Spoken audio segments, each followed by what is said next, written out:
Okay, here we go. We are following our Zerg player here into his next round, into, again, a little bit more of a notable opponent. Indeed, he is, as we load into Curious Minds LE. We're into the bottom right-hand corner map, spawning force all the way in the bottom right-hand corner. We have the blue Terran player coming out from the land of China. He, of course, is going to be representing his team, Story? I think that's what the clan decal says. Historic. Clan Hit. Historic. There we go. Historic Esports. That's a good name. Historic Gaming. Yeah. Because I see the red. It says gaming or something like that. I think it's the gaming anyway. Historic Gaming. You know him as Yam World. We know him as Blueming. And spawning in the top left-hand corner of Curious Minds LE, we have the Chinese Zerg player himself representing himself, just taking down his previous opponent 2-1. Here he is. It is Silky.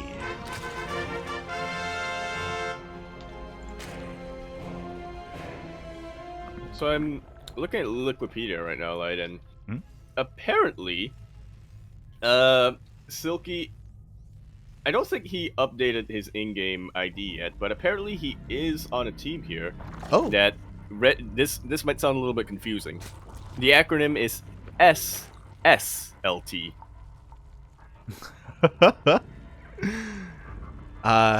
And apparently the translation of that is something about basically translates to starved camel. That's a team. Sure. And it comes from a saying that says a starved camel is still larger than a horse. Where are you getting that from? Wikipedia? Wikipedia, yep. Because I'm looking at Wikipedia and it says it's teamless. Hold on, let me put in the live feed here. Unless this is a different Silky. Oh, interesting. This is a new team. Oh my god. 2022. Yeah. Huh. Okay. I have to wonder if they're... Tudming joined them? What? Tudming is still active? Question mark? What? What? They got all the Chinese Zerg players. He's like 40 years old. The only one that's missing is Zikwa. Yeah, Zhugua. Sorry. Huh. Oh my god.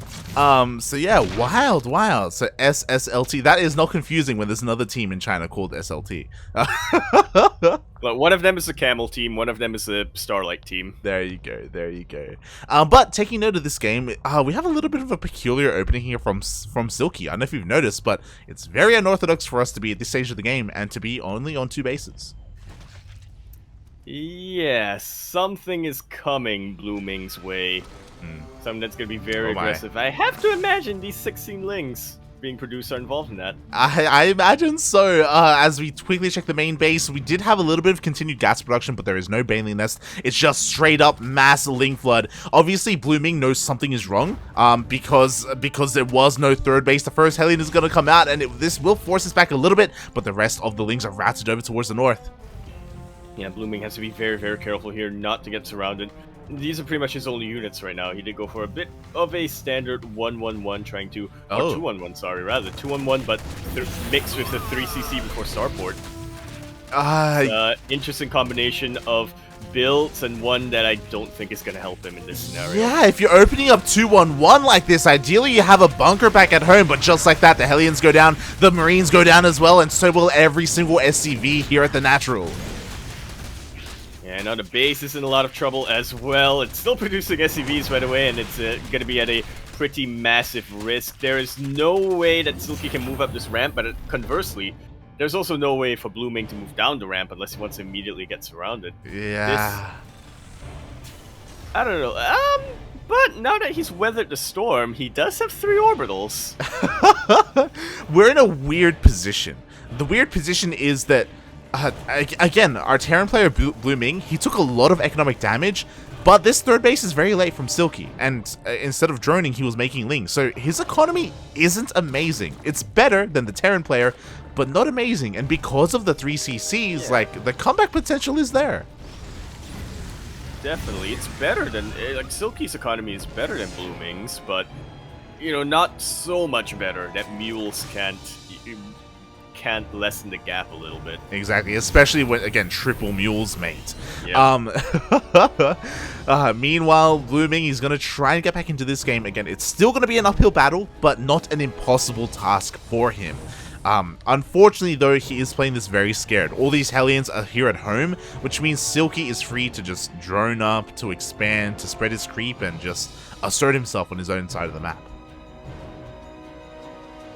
Yeah, there's really no map presence at the moment for Blueming, but you know, 2 medevacs are being produced right now. They're about to finish up, and that should change things, especially with this armory on the way for him. Let's go. We do have a hidden armory behind the main base. Looking at Silky's vision, he hasn't seen this at all. He was able to scout earlier with his lings, but he hasn't seen that armory. So we have a bit of a stim timing with Hellbats. This could hit pretty powerfully. Yeah, just gathering the rest of his army together. He's starting to move across the map And the right nest now. isn't done. Still, yeah, exactly. It is still a little bit tricky here because, you know, Silky's creep spread has been incredible. He's gonna have a pretty massive heads up, but like you were saying, there are only 5 banelings being produced right now, and these are gonna be slow banes.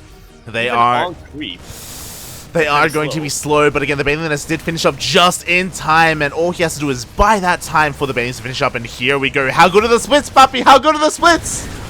Well, I can't imagine they'd be too good on creep, but a lot of the banelings do connect on the Hellbats, so the Hellbats did kind of, in a way, do their job a little bit. I mean, it's still not the ideal engagement for Blueming, but I don't know. I like to think that I'm not completely high on copium right now. You're pretty high, mate. Oh my god. There was a lot invested into that push, and unfortunately, there was damage dealt to the hatchery, not to the drones, so didn't prioritize his DPS all that well. We have a little bit of a ling run by here at the 3rd base. He needs this base up and running. No, more SCVs are falling, and again, he threw away a lot of his army, so he's going to struggle to push this back. Blueming is just never going to be able to mine from at least one of his bases, isn't he? Or is he? Yeah, I mean, he's going to establish his 3rd base, but it's on fire. It's going to have to be repaired, hopefully at some point. He will take note of that. There we go. There we go. And now Silky, he's getting comfortable, mate. 66 drones. Lair is done. 2-2 on the way. Or soon, +2 melee is going to be on the way as well, I imagine. And mate, look at that creep spread. It's disgusting. It's all over the place. Oh, it absolutely is. I kind of feel like that Queen nerf actually did wonders in incentivizing Zerg players to creep very hard now once again. Yeah, you know, it was a blessing in disguise. It forced them to just be that much more adamant with spreading their creep. Meanwhile, the Marines are caught a little bit here by the mass ling. A Baneling run by being set up outside the 3rd base. Yeah, so they're going to be coming in from 2 angles, and there aren't that many tanks available right now for Blueming. Only 2 that are really in position, and to be honest, they're not really in position, even though they're in position. Oh my god, and we see a full 360 surround with the Link Bane. The Banes do crash into that mineral line. Oh my god, almost they will be able to even take down the CC. GG is called, and Silky takes game number 1 after some pretty questionable decisions from Blueming, not gonna lie. Yeah, I feel like alarm bells should have been flaring up a little bit more when he saw his opponent was on 2 bases. You know, that's crazy. Take that seriously. Instead, he was working on add-ons. He was working on more Hellions. It could have even been a roach push. You know, whatever it would have been, it would have dealt damage, and he just wasn't really ready for anything at home. Yeah, I kind of feel like that build that he was going for, you know, a 2-on-1 but also 3cc before starport, felt like him trying to do too much at once, right? Trying to get the best of both worlds. I'm going to get early map control and early upgrades and whatnot with this 2-on-1, but at the same time, because I'm going for 3cc before starport, I can be a bit more greedy. I'm going to have a very strong economic base, and we did see that as we were getting into after the initial harass, there was an opportunity, I suppose, for Blueming to be that greedy, but at the end of the day, he had a rough start that he had a rough start. Silky took a pretty significant early lead, and he just never let go of it. Yeah, he never did, mate. Aye, aye, aye. And with that, Silky takes a very solid lead here in this series. And now we go from, you know, a bit more of a medium-sized map into the smallest map, or a much smaller one, as we dive into Berlingrad. Yeah, we've just gone from a very small map to an extremely small map. You gotta love these players, man. They love being active. And speaking of active, we are going to be continuing our series now on Berlingrad LE. We're, of course, in the bottom right-hand corner map, spawning all the way in the bottom right-hand corner. We have a blue Terran player coming down from the land of China. He's going to be representing Historic Gaming. I'm pretty sure that's what it says. He is. You know him as Yamworld. We know him as Blueming. And spawning in the top left-hand corner of Berlingrad LE, we have the Chinese Zerg player himself. Taking a bit of a lead in this series, it's the returning player. It is Silky.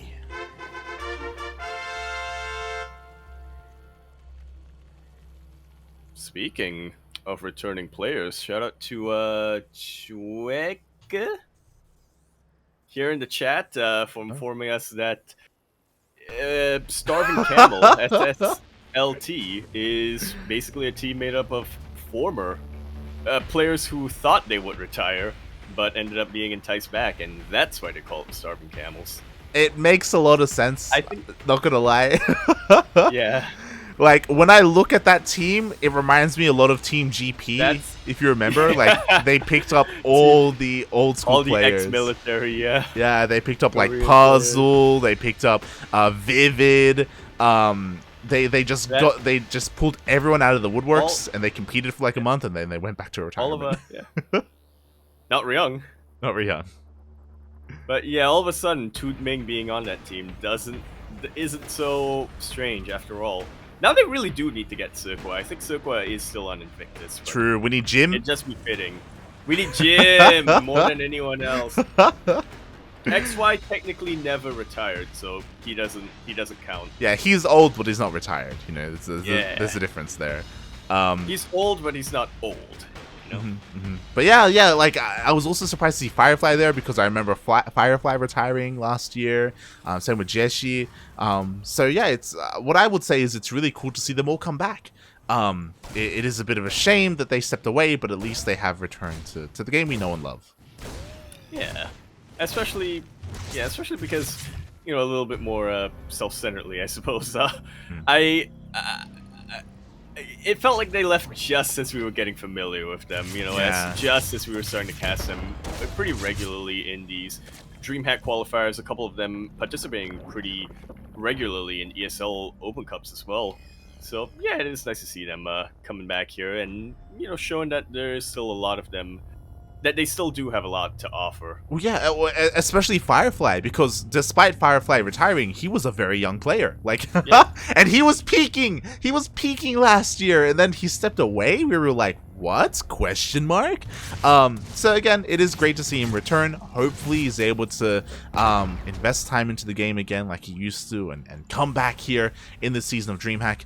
Meanwhile, getting into this game, I was alluding to roaches in game 1, and that's what we're seeing here in game 2. Yep. But Leningrad, a fantastic map for a roach rush, and unfortunately Blueming is not equipped at all to deal with that. He will be able to supply block Silky for a little bit, which is nice, and the Liberator is decent against roaches, but not at all ideal when paired with Hellions, yeah, somehow it's even less. Yeah, we can see that he's gonna try and go for a multi-pronged attack, you know, the Liberator in the main base, the Hellions at the third, and try and pull apart his opponents. And I'm worried because that's going to mean that Liberator most likely won't be at home, which is where it needs to be, especially because those roaches are on the way. And oh my god, the Lings even scout the Liberator as it comes out. Yeah, and Silky is well aware that Blueming is going across the map with his unit. He doesn't really have to be too concerned. I mean, as long as he's able to deal with the Hellions, or at the very least, split up his drones. He should be fine. I like this from Blueming. Scouts the roaches, immediately turns around, knows that he has to take this very, very seriously. Yeah, even the Liberator turns around as well. We see a full wall off. We see some bunkers on the low ground, which can be a little bit difficult to hold on to. But maybe with a Liberator, maybe he'll be able to pull it off. Yeah, he just needs to make sure that, you know, he does park that Liberator at the choke point, wherever that may be. A couple of Raptors coming out right now for Silky, and that's definitely a decent way of trying to get rid of the range advantage of bunkers. Kill him one of the bunkers, not a cancel. Yeah, that was a bit of a kill. Meanwhile, he has bought enough time. When the first tank comes out, it will be able to siege up here in the back line, and the Lynx are flooding in! They're flooding in. The tank is dealing a little bit of friendly fire. Biles will land on the Liberators, but has Silky underestimated the defenses? He has not at all, as he's able to clear up just about every single attacking unit and will be continuing forward with Lings, Roaches. Behind all of this, he's droning up.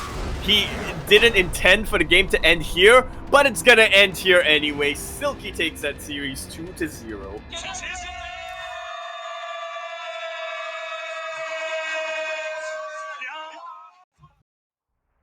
Not gonna lie, that was pretty dominant. Like that's why we were missing Silky so much when he was missing throughout 2021. Jesus Christ.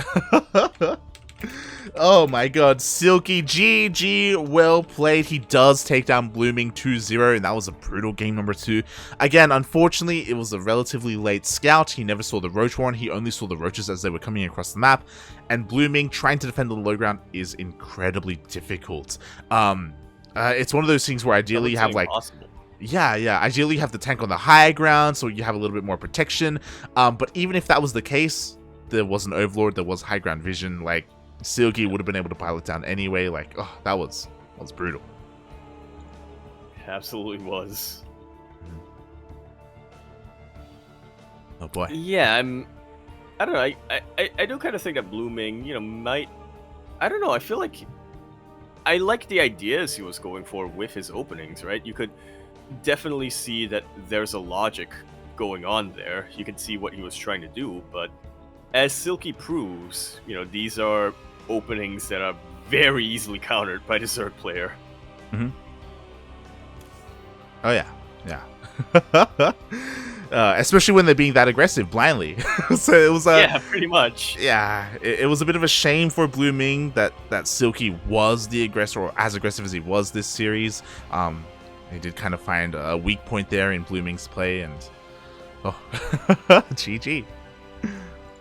And now I have a question for you, Yaku. We can either wait for our next series for our qualifying match that Silky has made it to, or the upper qualifying match is about to start as well.